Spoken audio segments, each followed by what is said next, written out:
Hello, hello, hello. I am coming to you on two screens today.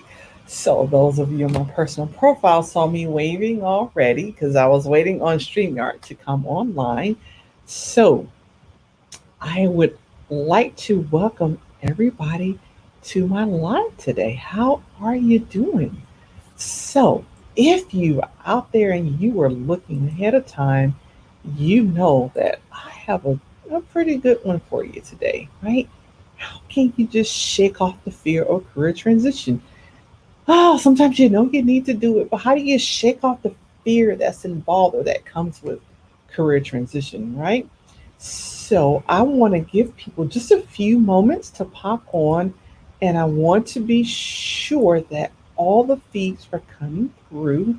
And as you hop on, if you could give me a number one, drop a number one in the comments if you can see me live and you can hear me okay. Now, I know that there's probably a 10-second or so delay. So I want to give everybody a chance to hop on. You can actually make comments, you can ask questions in the comment box, right? Just below the video, they're there. So we are going to start right about now. As you hop on, give the hashtag live to let me know that you saw this live. And I do appreciate you. Thank you, thank you, thank you for being here with me today. As well, if you're seeing this on the replay, to you all as well, thank you, thank you, thank you for that, for catching the replay. And you can drop hashtag replay in the comments, right? So again, we're talking about how can you shake off the fear of career transition. Now, for those of you that don't know me, I'm Dr. Twanna Carter. I'm a career transition coach, right? I am a career transition coach. I work with women, helping them to overcome that fear and that anxiety, that niggling anxiety that comes with transitioning to a new career. And I do that by helping them to recognize and communicate their unique value and by instilling a deep sense of belief in their own strengths and abilities so that they can confidently and courageously create success on their own terms. That's what it's all about, to be able to create success on your own terms and pursue a path of purpose that is meaningful to you. And I want to say again, welcome, welcome, welcome. And again, ask your questions, drop them in the comments. You'll see me kind of pause every few seconds because I'm going to go out and check for those questions so I can be sure that I am answering them live, right? So, without further ado, how can you shake off the fear of career transition, right? So, the first thing you have to do is be aware of the model, right, of the career path that you're working on, because you are, whether or not you do it, you are definitely working on a model, right? So let me know if this sounds familiar to you. This is model number one we're going to talk about today, right? So if this is your model, if your parents or grandparents or auntie or uncle, your teachers or whomever, your counselor said, okay, so here's how you have a successful career. First, you go to school, you go to college, be it a 2 year college, a 4 year college, you get an education, you finish up school. Then the next thing you do is you get a good job with a great company. Now, you may have to take some stuff with this company, just grin and bear it, put your head down and just move forward, right? Just move forward with this company. Stay with this one company, loyal to that company to the end. You know, yes, you're working your way, you're working the program, you get those promotions, you get those positions, you stay with that company, then you retire with a great pension and live happily ever after because you followed the path to a successful career. So, for those of you out there who that sounds familiar to, kind of rings a bell, any few parts, either all of it rings a bell with you or a couple of parts of it rings a bell with you, drop hashtag number one in the comments because that's the first career model. It is a career model that I was brought up on. That's what I was told. You go to college, you finish college, you get a nice degree that offers you options and opportunities. Then you land that good job and you just stay there. Stuff happens, you take it, you're loyal, you work, Keep that head down. Sometimes your boss is crazy. Sometimes your coworkers got issues. It doesn't matter. Hang in there. You get your promotions sometimes. You get your raises sometimes. And then after you put in a good 30, 40 years with the same company, you get that retirement. You're home free. You go home and retire and live happily ever after. Now, even if you follow this model for number one, we all know there's not a happily ever after. And for some people, this worked. They did. I know people that worked one job for 35 years. They're still there at that same job. It worked for them. We haven't seen them retire and live happily ever after. Some of them probably won't because they can't afford the health care. But that's a whole nother live event, right? We're not going to talk about that today. But that's pretty much model number one is pretty much what we were raised with. If you were born in the 60s, 70s, and kind of sort of some of those 80s, that's what you were told to do. So if that's the model that you're operating under, then it's probably I can understand why there's fear because we're not operating under that model anymore.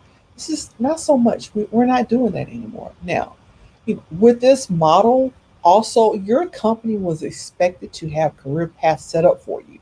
You came on board the company, you worked a few years, and you decided, okay, what are the other career paths? I'm not sure if I like this one. I want to try something else. If you like the career path you were on, that company kind of guided you through. They gave you training through the years, and you stayed in that one career path, and you were fine. If you didn't, they had some other career paths that you could look at, and you got on one of those career paths, and you just kind of stayed there. You stayed there, you hung in there, working your way up, got your promotions, got your positions, then you retired. But that's kind of gone away. Things have actually changed. Now we're working under a different model, right? So companies have really moved like fast forward to they want to be more responsive, they want to have less weight, less higher salaries at those higher levels, and less senior employees they can pay less money to, but also if you don't have a lot of senior employees, you can afford to bring on newer people.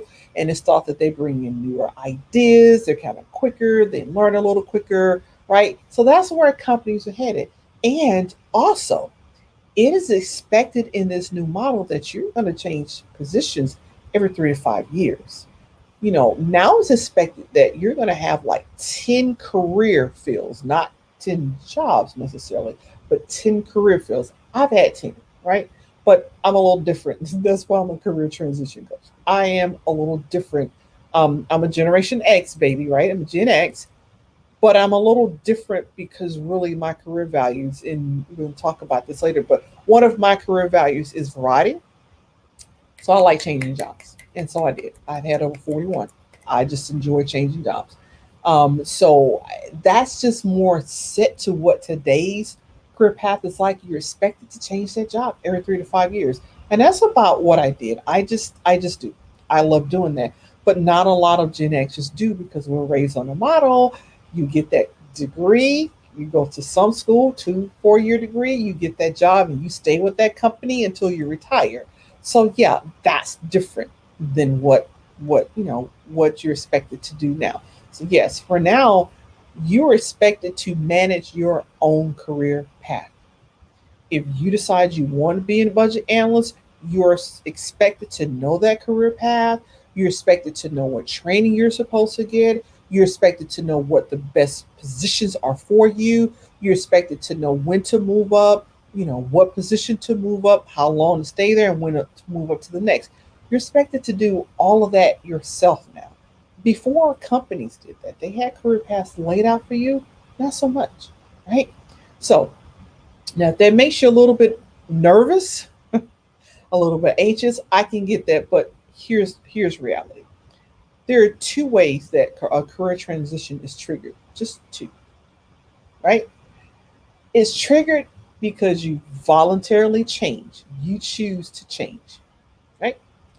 And this is because you understand that now you need to stay in transitional mode, always looking for a change. That means you're always networking, always networking, keeping in contact, just taking a look, see what's out there, right? I have a job announcement on USA Jobs I've had since 2003, right?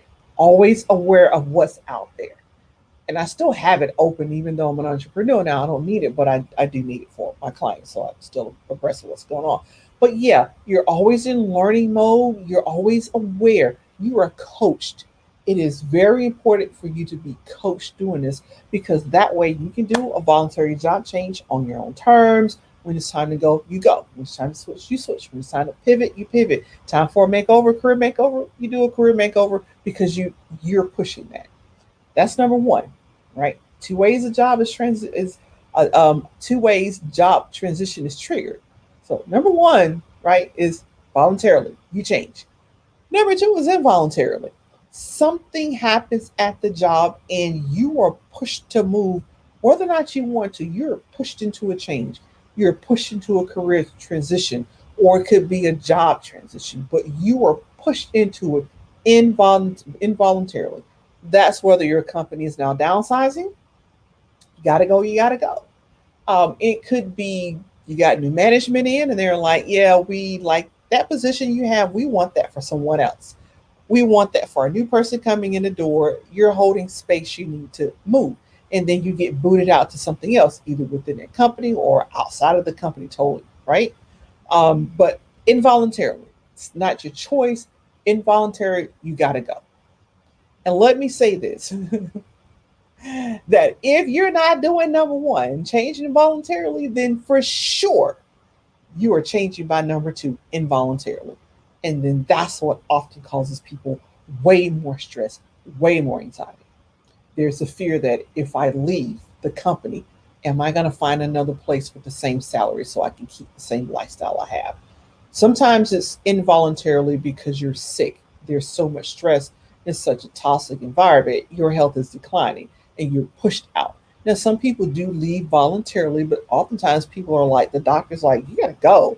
You can stay here and die, or you got to go.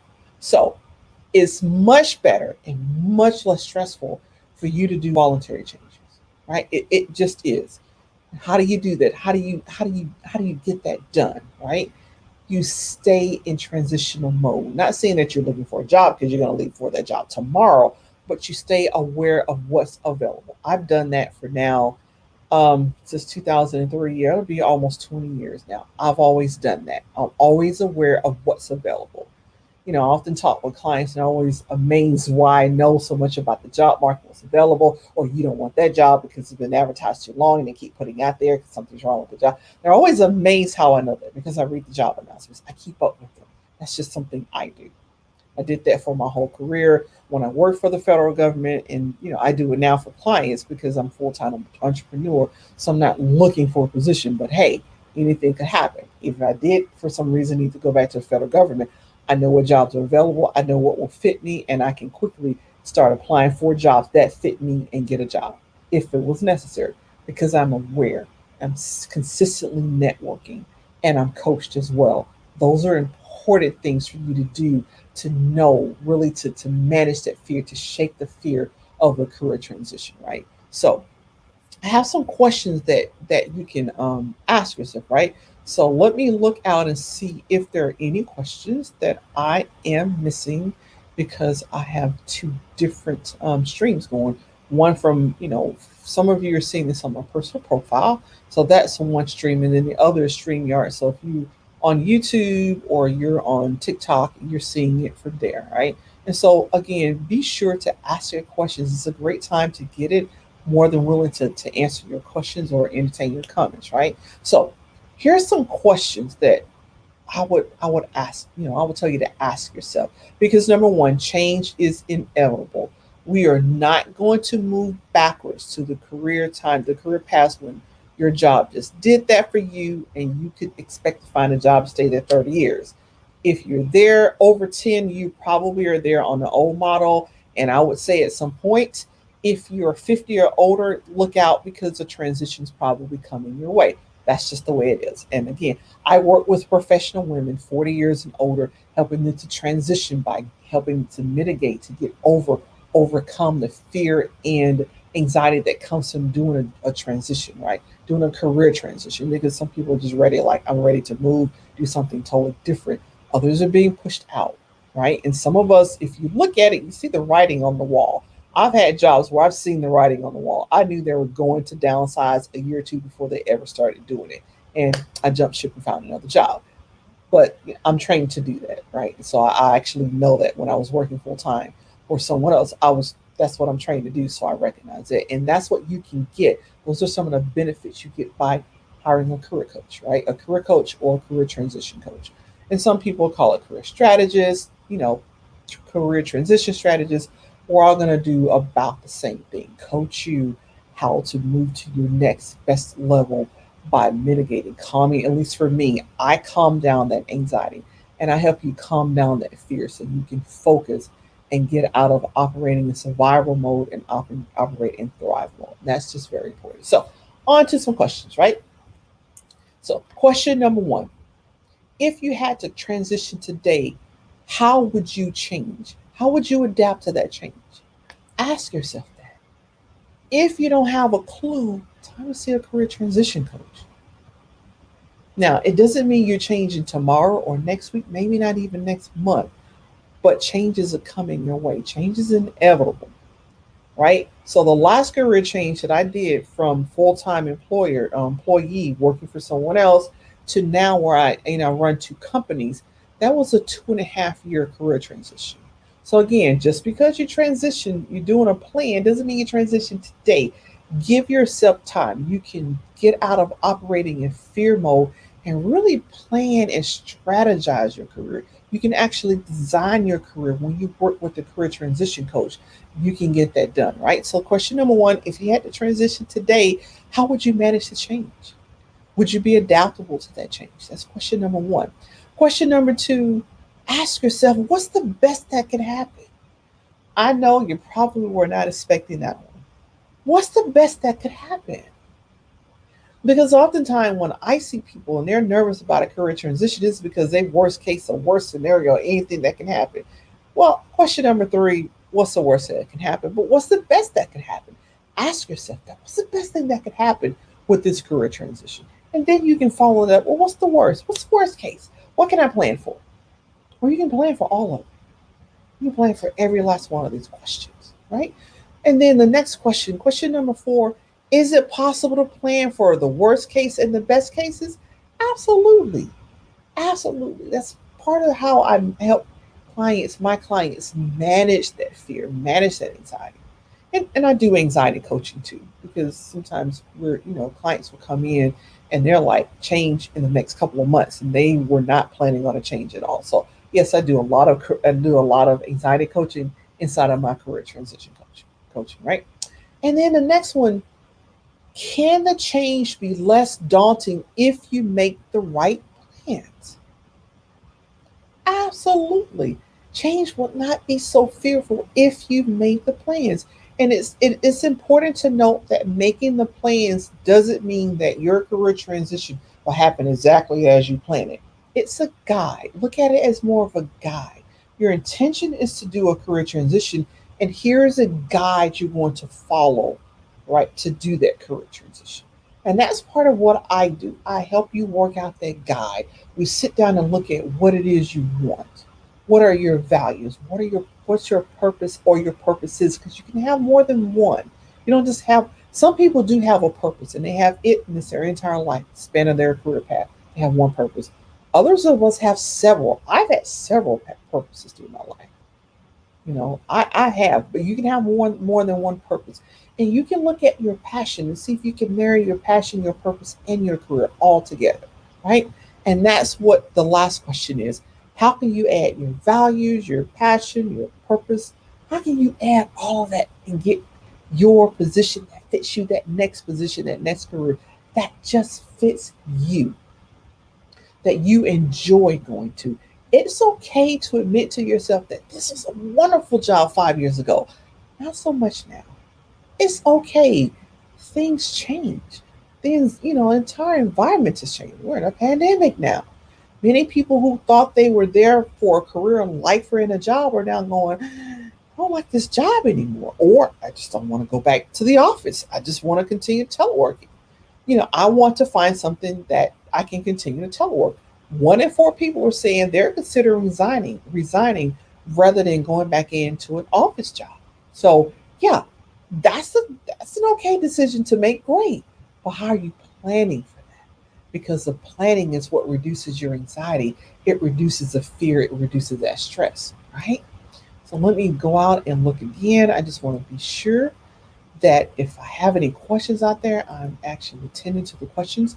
So those last questions, that is how you start preparing, how you shake off the fear of career anxiety surrounding career transition. Answer those questions, right? And understand that you don't have to go down this path alone. You can hire a career transition coach. You actually can, right?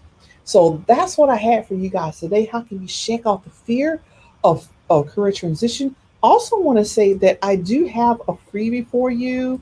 I know some of you are like, oh, I think I do want to change, but I've been doing this forever and a day, right? What would I do? What would I do next? Well, I have a freebie out there. It's a free ebook.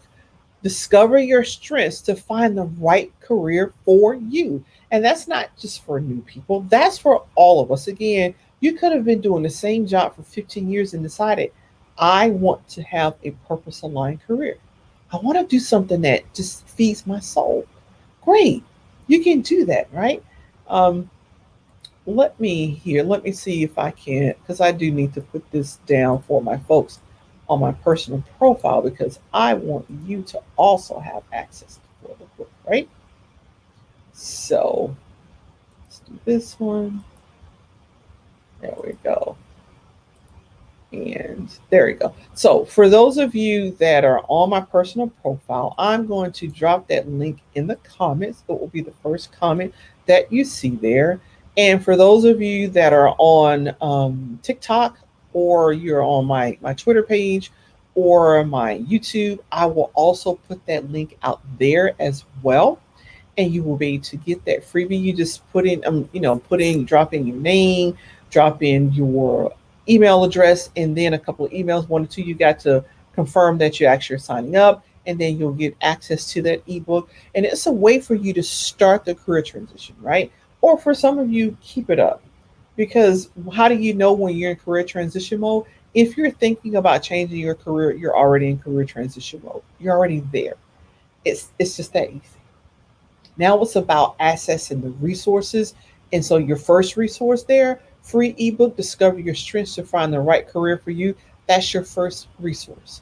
You know, get that ebook, read it, pay attention to it, and digest it because it's not as bad as you think it is, right? Take it from someone who's done 10 career changes. It's not as bad as you think it is. Okay. I promise you it isn't. It's kind of exciting, right? And I can say that as someone who is an introvert. I work with a lot of introverts as well, and I work with extroverts as well. But I do see a lot of introverts because we get comfortable and we don't want to shake that routine up. But you can do it in such a way that it doesn't have to like ruin your life and give you stress and keep you up at nighttime. Okay, so that's what I have for you today. I am so appreciative of you joining. And I going to end here. And you can always, those of you who catch me on the replay, do ask your questions, make your comments, because I always circle back to the comments. And I will see you on the next one. Take